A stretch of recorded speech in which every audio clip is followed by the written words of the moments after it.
Hello പ്രിയപ്പെട്ട കൂട്ടുകാരെ, എൻ്റെ ചക്കര കുടങ്ങളെ, എന്തൊക്കെയുണ്ട് നിങ്ങളുടെ വിശേഷങ്ങൾ? എല്ലാവരും സുഖമായിട്ടിരിക്കുന്നോ? അപ്പോഴേ കൂട്ടുകാരെ, ഞാനൊരു അടിപൊളി കഥയുമായിട്ടാണ് വന്നിട്ടുള്ളത് കേട്ടോ. ഇത് ഏട്ടത്തിയുടെയും അനിയൻ്റെയും കഥ തന്നെയാണ് കേട്ടോ. നേരെ കഥയിലേക്ക് പോവാണ്. കേരളത്തിലെ ഒരു ഉൾനാടൻ ഗ്രാമത്തിലെ ഒരു സാധാ കുടുംബമായിരുന്നു ഞങ്ങളുടേത്. അച്ഛനും അമ്മനും ചേട്ടനും പിന്നെ ഞാനും അടങ്ങുന്ന ഒരു കുടുംബം. പിന്നീട് ചേട്ടൻ കല്യാണം കഴിച്ച ശേഷം എനിക്ക് ഒരു ഏട്ടത്തിയെ കൂടി കിട്ടി. ശരിക്കും പറഞ്ഞാൽ അടിച്ച് പൊളിച്ചായിരുന്നു കേട്ടോ ഞങ്ങൾ കഴിഞ്ഞിട്ടുണ്ടായിരുന്നത്. എന്നെക്കുറിച്ച് ഞാൻ പറഞ്ഞില്ലല്ലോ, എൻ്റെ പേര് അർജുൻ. എല്ലാവരും എന്നെ അജു എന്ന് വിളിക്കും കേട്ടോ. കോളേജിൽ 2ാം വർഷം പഠിച്ചുകൊണ്ടിരിക്കുന്നു. എന്താ പറയുക, ചേട്ടന് ശിവ എന്നേക്കാൾ 6 വയസ്സും മൂത്തതാണ് കേട്ടോ. പുള്ളിക്കാരൻ്റെ ഭാര്യയുടെ പേരാണ് ദീപ്തി എന്ന്. എൻ്റെ അതേ പ്രായം തന്നെയാണ് കേട്ടോ. പക്ഷേ ഏട്ടൻ്റെ ഭാര്യ എന്നുള്ള എല്ലാ ബഹുമതിയും ഞാൻ അവർക്ക് കൊടുക്കുന്നുണ്ട്. എനിക്ക് എന്ത് കാര്യത്തിനും സപ്പോർട്ട് തരുന്നത് ഏട്ടത്തിയാണ് കേട്ടോ. ചേട്ടന് ഒരു പ്രൈവറ്റ് ഫിനാൻഷ്യൽ കമ്പനിയിൽ ജോലിയുള്ളത് കൊണ്ട് സാലറി ഒക്കെ കിട്ടും. പിന്നെ അമ്മയും അച്ഛനും ജോലിക്കുണ്ട്, അതുകൊണ്ട് ഞാൻ അടിച്ച് പൊളിച്ച് നടക്കുന്നു. അങ്ങനെ ഒരു ദിവസം രാവിലെ, ഡാ അജുവേ അജു, ഏട്ടത്തിയുടെ വിളിയാട്ടോ. ചേട്ടൻ്റെ ശല്യം കൊണ്ട് ഞാൻ എന്താ പറയുക ഉറക്കെ ചവിടോടെ എണീറ്റു. ഉടനെ ചോദിച്ചു, എന്താ എടുത്തിന്ന് വെച്ചിട്ടോ. ഡാ, ഇന്ന് ഞായറാഴ്ചയല്ലേ, സമയം 10:30 ആയിട്ടുള്ളൂ, കുറച്ച് നേരം കൂടി ഞാൻ ഉറങ്ങിക്കൂടെ എന്ന് ചോദിച്ചിട്ടോ. അന്നേരം ചേച്ചി പറയാ, എടാ പൊട്ടാ, എഴുന്നേൽക്ക്, അവൾ വന്നിട്ടുണ്ട്, രേഖ, മര്യാദയ്ക്ക് എഴുന്നേറ്റോ, ഇല്ലെങ്കിൽ അവൾ കോളേജ് മൊത്തം പാട്ടാക്കും, നിനക്ക് നേരം വെളുക്കുന്നത് മുതൽ ഉച്ച വരെയാണ് ഉറക്കം എന്നൊക്കെ പറഞ്ഞു കേട്ടോ. ഞാൻ പെട്ടെന്ന് ചാടി എണീറ്റ് ടോയ്ലറ്റിലേക്ക് പോകാൻ നേരം അവൾ ഇന്ത്യയെന്ന് വെച്ചിട്ടോ. അന്നേരം അവൾ ചേട്ടത്തി പറഞ്ഞു, അവളെ അമ്മയോട് സംസാരിക്കുകയാണ് കേട്ടോ. ഒരു താങ്ക്സ് ഒക്കെ കൊടുത്തിട്ട് ഞാൻ നേരെ ഫ്രഷ് ആവാനായിട്ട് ടോയ്ലറ്റിലേക്ക് കയറി. പിന്നെ ഒന്ന് കുളിച്ചാലോ എന്ന് ഓർത്തിട്ട് അങ്ങനെ കുളി തുടങ്ങി കേട്ടോ. രേഖ അവൾ എൻ്റെ അച്ഛൻ്റെ പെങ്ങളുടെ മകളാണ്, എൻ്റെ മുറപ്പെണ്ണ്. ഞങ്ങളുടെ വീട്ടിൽ നിന്ന് 2 വീട് അപ്പുറത്താണ് അവളുടെ വീട്. അവൾ 3ാം ക്ലാസ്സിൽ പഠിക്കുന്ന ഒരു അനിയനും കൂടി അവൾക്കുണ്ട് കേട്ടോ. ഇപ്പോൾ കോളേജിൽ ഫസ്റ്റ് ഇയർ ആയിട്ട് കയറിയേക്കുവാണ്. അതോടെ എൻ്റെ ഫ്രീഡം ഒക്കെ പോയി എന്ന് പറയാം കേട്ടോ. ഏതെങ്കിലും ഒരു പെണ്ണിനോട് കോളേജിൽ വിടുമ്പോൾ ഞാനൊന്ന് സംസാരിച്ചിരിക്കുന്നത് കണ്ടോ അപ്പം തന്നെ ഇടയ്ക്ക് കയറിയിട്ട് അവൾ കൊളാക്കും. വീട്ടിൽ കൊണ്ടുവിടണം എന്ന് വാശി പിടിക്കുകയും ചെയ്യും. ഇനിയിപ്പോൾ അതിനെയും കൊണ്ട് വീട്ടിലേക്ക് വന്നാലോ അമ്മയോട് പറയുകയും ചെയ്യും. പിന്നെ എനിക്ക് എന്താ പറയുക, വണ്ടി വാങ്ങി തന്നേക്കുന്നത് ഞങ്ങൾക്ക് 2 പേർക്കും കോളേജിൽ പോകാനാണ്, അല്ലാതെ കണ്ണി കണ്ട പെൺപിള്ളേരായിട്ട് പോകാനുള്ളതെന്നൊക്കെ പറഞ്ഞിട്ട് അമ്മച്ചി ഡയലോഗ് തുടങ്ങും കേട്ടോ. ചെറുപ്പത്തിലേ അച്ഛനും അമ്മയും പറഞ്ഞു വെച്ചേക്കും ഇവളെ ഞങ്ങളുടെ മോളായിട്ട് കൊണ്ടുവരും എന്ന്, അതായത് എൻ്റെ ഭാര്യയാക്കുന്നു. പക്ഷേ എനിക്കൊന്നും ഇഷ്ടമല്ല കേട്ടോ. കാണാൻ നല്ല ഭംഗിയുള്ള പെണ്ണാണേലും അനുജത്തി എന്നുള്ളത് കൊണ്ട് എനിക്ക് അങ്ങനെ കാണാൻ പറ്റില്ലായിരുന്നു. മുറപ്പെണ്ണ് എന്നൊരു കോൺസെപ്റ്റ് ഒന്നും എനിക്കില്ല. പക്ഷേ അവളുടെ അച്ഛന് എൻ്റെ അച്ഛൻ വാക്ക് വരെ കൊടുത്തിട്ടുണ്ട് കേട്ടോ. പക്ഷേ എൻ്റെ ഒരു കോൺസെപ്റ്റിൽ നിന്ന് തികച്ചും വ്യത്യാസമായിരുന്നു അവൾ. എന്നെ മതി അവൾക്ക് കേട്ടോ. വയസ്സറിയിച്ച കാലം മുതലേ മുറച്ചെറുക്കനാണെന്നും പറഞ്ഞ് എന്നെ കെട്ടാൻ നടക്കുന്ന ആളെന്നും പറഞ്ഞിട്ട് അവൾ നടക്കുന്നത്. ഞാൻ വാണിംഗ് കൊടുത്താലും അതൊക്കെ വെള്ളത്തിൽ വരവലക്കുന്ന പോലെയാണ് അവൾ ഇങ്ങനെ പറഞ്ഞുകൊണ്ട് നടക്കും. ഞാൻ എന്ത് പറഞ്ഞാലും അതൊക്കെ കേട്ടിരിക്കും കേട്ടോ. എന്നിട്ട് വീണ്ടും വരും എന്നെ ശല്യം ചെയ്യാനായിട്ട്.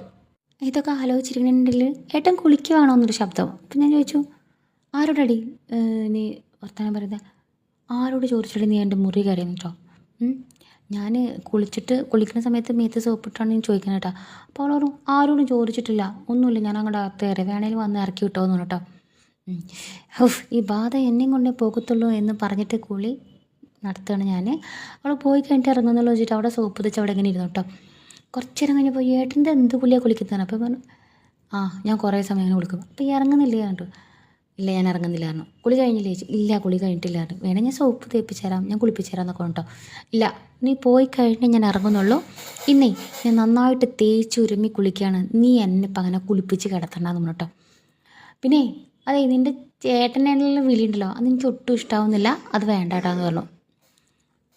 അപ്പോൾ അവൾ പറയാണ്, ഞാൻ ഇങ്ങനെ വിളിച്ചാലെന്തോ എന്നെ കെട്ടാനുള്ള ആളല്ലേ എന്ന് കേട്ടോ. പിന്നെ നിന്നെ എൻ്റെ പട്ടി കിട്ടും. പിന്നെ അവിടെ നിന്ന് ഒരു സൗണ്ടും കേട്ടില്ല കേട്ടോ. ഞാൻ പതുക്കെ കതവ് തുറന്ന് നോക്കിയപ്പോൾ അവിടെ ആരും ഉണ്ടായിരുന്നില്ല.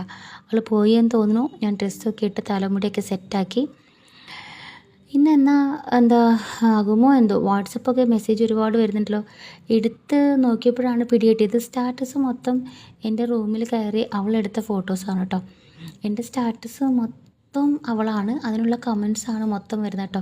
പിന്നെ പണി തന്നിട്ടാണ് പോയതെന്ന് എനിക്ക് മനസ്സിലായി. അവൾ പോയോ എന്ന് നോക്കാൻ ദേഷ്യത്തോടെ ഞാൻ ഹാളിലേക്ക് ചെന്നു കേട്ടോ. അപ്പോൾ അമ്മയുടെ വായിൽ നിന്ന് എനിക്ക് കേട്ടു, രേഖ കണ്ണീര് ചാടിയിട്ടും കൊണ്ടാ പോയത് എന്ന് ചേട്ടത്തി പറഞ്ഞപ്പോൾ എനിക്ക് മനസ്സിലായത് അവൾ എനിക്ക് ശരിക്കും പാര പണിഞ്ഞിട്ടാണ് പോയതെന്ന്.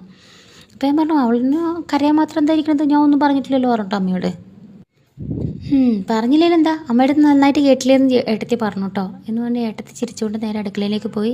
ഇനിയിപ്പോൾ ഇത് അവളുടെ വീട്ടിൽ ചെന്ന് പറഞ്ഞ അപ്പൻ്റെ കയ്യിൽ നിന്ന് കേൾക്കേണ്ടി വരുമല്ലോ എന്ന് ഓർത്തിട്ട് വേഗം ഞാൻ അവളുടെ വീട്ടിലേക്ക് പോയി.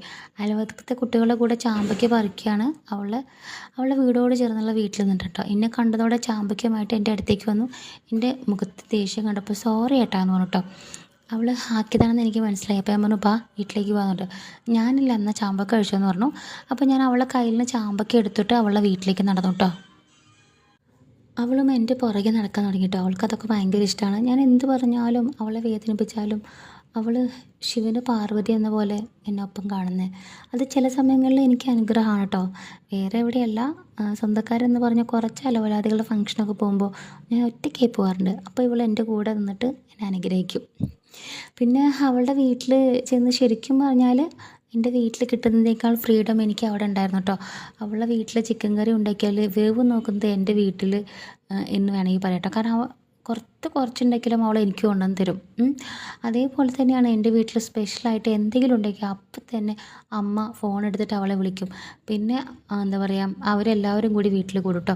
അവിടെ ചെന്ന് കയറിയപ്പോഴത്തേക്കും അവളുടെ അമ്മ വന്നിട്ട് വർത്തമാനം പറഞ്ഞു. പിന്നെ ഉച്ച വരെ ഫുഡൊന്നും കഴിച്ചിട്ടില്ല എന്ന് പറഞ്ഞപ്പോൾ ഇവളും കഴിച്ചിട്ടില്ല. ആ പെണ്ണിങ്ങനെ അങ്ങോട്ടും ഇങ്ങോട്ടും എസ്കോർട്ട് അടിച്ച് നടക്കല്ലേ. അങ്ങനെ അവിടുന്ന് ഞങ്ങൾ രണ്ടുപേരും കൂടി ഭക്ഷണം കഴിച്ച് കുറച്ച് നേരം കൂടി അവിടെ വന്നിട്ടാണ് കേട്ടോ ഞാൻ അവിടുന്ന് പിരിഞ്ഞു പോകുന്നത്. അങ്ങനെ ദിവസങ്ങളിങ്ങനെ കടന്നു പോയിക്കൊണ്ടിരുന്നു. ചേട്ടനും ചേച്ചിയും ഒക്കെ ഹാപ്പിയാണ്. ശരിക്കും പറഞ്ഞാൽ അവർ ലവ് മാരേജ് ആയിരുന്നു കേട്ടോ. പിന്നെ അവർ വീടിനോട് ചേർന്ന് സ്വന്തം വീട് പണിയാൻ തുടങ്ങിയിരിക്കുന്നു. ലോൺ എടുത്തിട്ടാണ്. ഞങ്ങൾ ഇപ്പോൾ ഇരിക്കുന്ന സ്ഥലത്തിൻ്റെ പേപ്പർ വെച്ചായിരുന്നു കേട്ടോ ലോണൊക്കെ എടുത്തിട്ടുള്ളത്. വേറെ ഒന്നുമല്ല, ഞങ്ങൾക്ക് അത്രയും പേർക്ക് വീട്ടിൽ താമസിക്കാനുള്ള സ്ഥലമില്ല എന്ന് വേണ്ടി പറയാം. പുതിയൊരു വീട് പണിത് ചേട്ടനും ചേച്ചി അങ്ങോട്ട് മാറുമെന്ന് നേരത്തെ തന്നെ ചേച്ചി പറഞ്ഞിട്ടുണ്ടായിരുന്നു. ചേച്ചിക്കാണെങ്കിൽ എന്നെയും രേഖയും അമ്മയും പിരിയാൻ പറ്റില്ലാത്തത് കൊണ്ടാണ് വീടിനോട് ചേർന്നിട്ട് തന്നെ അവരും വീട് പണിയുന്നത് കേട്ടോ. അങ്ങനെ വർക്കൊക്കെ കഴിഞ്ഞു. ചേട്ടൻ്റെ ജോലി ഉള്ളത് കൊണ്ട് പൈസയൊക്കെ കൃത്യമായിട്ട് അടഞ്ഞു പോയിക്കൊണ്ടിരിക്കുകയായിരുന്നു. അങ്ങനെ ഒരു ദിവസം ഞങ്ങളെല്ലാവരും അടുത്തുള്ളൊരു അമ്പലത്തിൽ പോയിട്ടോ. വിശേഷമൊന്നുമില്ലായിരുന്നു, വെറുതെ കാറിലാണ് പോയത്. ചേട്ടൻ ആണ് കേട്ടോ മുമ്പിലിരിക്കുന്നത്. അച്ഛനും അമ്മയും പിറകിൽ അച്ഛനും പിറകിൽ ഞാനും അമ്മയും ഏട്ടത്തിൽ സോറി പിന്നെയും തെറ്റിട്ടോ. ചേട്ടനാണ് ഓടിക്കുന്നത്, മുമ്പിൽ അച്ഛന്, പിറകിൽ ഞാനും അമ്മയും ഏട്ടത്തിയും. ഏട്ടാ ഇനി നമുക്ക് അജുവിനെ കാണാൻ സൂപ്പറായില്ലേ, കാവ്യ മുണ്ടൊക്കെ എടുത്തിട്ട് എന്ന് ചേച്ചി പറഞ്ഞു കേട്ടോ. ഇന്ന് എന്താവണോ അമ്പലത്തിലൊക്കെ പോകാൻ തോന്നിയത് ഇതിൽ നിന്ന് ചേട്ടൻ്റെ കമൻ്റ് അപ്പം തന്നെ വന്നു കേട്ടോ. അപ്പം തന്നെ അമ്മ ചാടി കയറിഞ്ഞു. വേറെ എന്തിനാ, ദൈവത്തെ കാണാനല്ല, അവിടെ തൊഴാൻ വരുന്ന പെണ്ണുങ്ങളെ കാണാനല്ലേ പോകുന്നത്. ദൈവവിശ്വാസം എന്ന് പറഞ്ഞ സാധനം എൻ്റെ തലയിലുണ്ടോ? എൻ്റെ ഭഗവാനെ, എങ്ങനെയാ അതിൻ്റെ വയറ്റിൽ കുരുത്തോ എന്തോ താൻ തോന്നി. അയ്യോ അമ്മേ അങ്ങനെ ഒന്നും പറയില്ല കേട്ടോ, അവന് വേദനിക്കുന്നു കേട്ടോ. ഞാൻ അപ്പം തന്നെ പറഞ്ഞു, എന്തിനാ ഏട്ടത്തി അമ്മയെ തടയുന്നത്, ഇതിപ്പോൾ കേട്ട് മടുത്തു തോന്നും. അതോടുകൂടിയിട്ട് ചേട്ടൻ ചിരിയോട് ചിരിയിട്ടാ. എന്നിട്ട് പറയാം, എന്തായാലും അമ്പലത്തിൽ വരുന്നുണ്ടല്ലോ, അത് മതി, അമ്പലം വരെ എത്തി. അങ്ങനെ കുറച്ച് സമയത്തിന് ശേഷം ഞങ്ങൾ അമ്പലത്തിലെത്തി. അമ്മയും അച്ഛനും ഒക്കെ പുഷ്പാഞ്ജലി എഴുതാൻ പോയപ്പോൾ ഞാൻ എൻ്റെ പണി നോക്കിയിട്ടോ, വായ്നോട്ടം. പെൺപിള്ളേരൊക്കെ അവിടെ നോക്കുന്നുണ്ട്, ഇന്ന് ചാകരയായിരുന്നു എന്നെനിക്ക് മനസ്സിൽ പറഞ്ഞിട്ടുണ്ട്. എല്ലാത്തിനെയും വിടാതെ വായി നോക്കിയിട്ടോ, ആൻറ്റിമാർ ഉൾപ്പെടെ.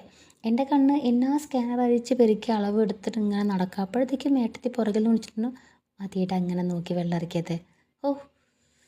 ഒരു പരുവാവുമല്ലോ നീ കാട്ടുവഴി.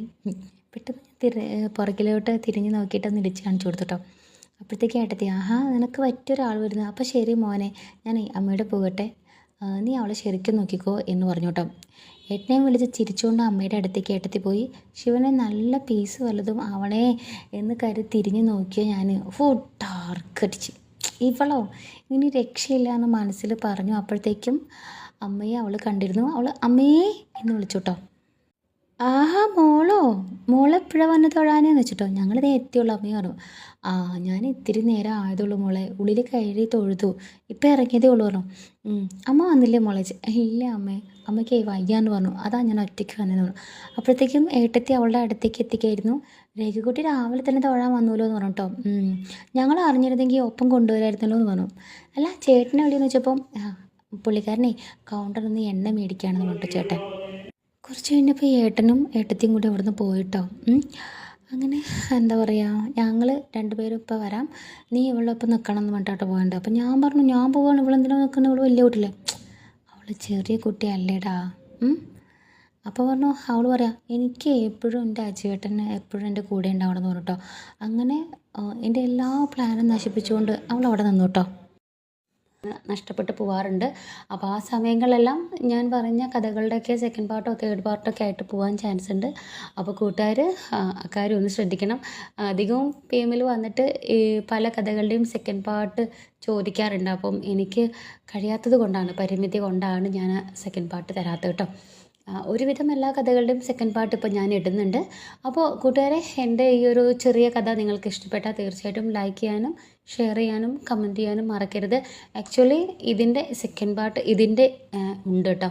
അപ്പോൾ ആ ഒരു ഭാഗവുമായിട്ട് ഞാൻ അടുത്ത ഒരു ദിവസം തന്നെ നിങ്ങളുടെ അടുത്തേക്ക് വരാമേ. Okay, by.